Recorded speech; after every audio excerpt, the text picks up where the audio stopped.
नमस्कार दोस्तों, हमारे चैनल अष्टावक्र गीता ज्ञान पर आपका स्वागत है।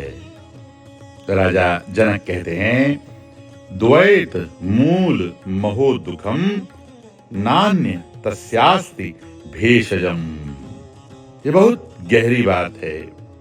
हम सोचते हैं दुख का कारण परिस्थितियां हैं, दुख का कारण लोग हैं, दुख का कारण समय है। लेकिन जनक अब जान चुके थे कि दुख का असली कारण कहीं बाहर नहीं है। दुख का वास्तविक कारण है द्वैत की भावना, अलगाव की भावना, विभाजन की भावना। ये सोचना कि मैं अलग हूं, दुनिया अलग है और प्रभु अलग है, ब्रह्म अलग हैं, यही सोच हमारे दुख का सबसे बड़ा कारण है। यही दूरी दुख बन जाती है। राजा जनक कहते हैं कि इस अलगाव की भावना का, इस द्वैत की भावना का कोई इलाज नहीं है। अर्थात जब तक द्वैत की भावना है तब तक दुख रहेगा ही रहेगा। हम कितनी भी परिस्थितियां बदल लें, लोग बदल लें, जीवन बदल लें, लेकिन यदि भीतर अलगाव बना रहा तो दुख भी बना रहेगा। राजा जनक आगे कहते हैं, दृश्यम एतन मृषा सर्वम एको अहम चिद्रसो अमलः।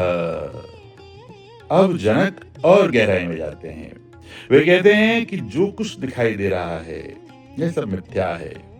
या मिथ्या का अर्थ यह नहीं है कि यह सब अस्तित्व विहीन है। इसका अर्थ है कि जैसा दिख रहा है वैसा नहीं है।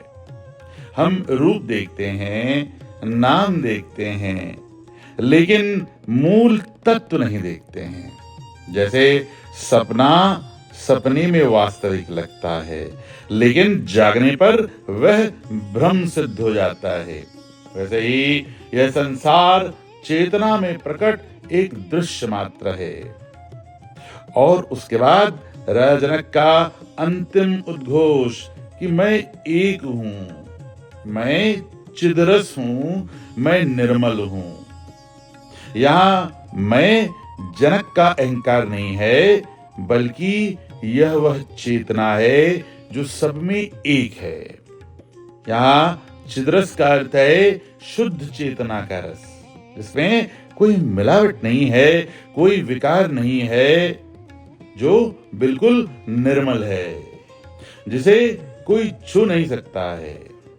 जब तक मैं और दूसरा है तब तक संघर्ष है। जैसे ही यह द्वैत गिरता है तो शांति अपने आप प्रकट हो जाती है और तब भीतर से यही स्वर उठता है कि मैं एक हूं, निर्मल चेतना हूं और यही मेरा वास्तविक स्वरूप है। धन्यवाद।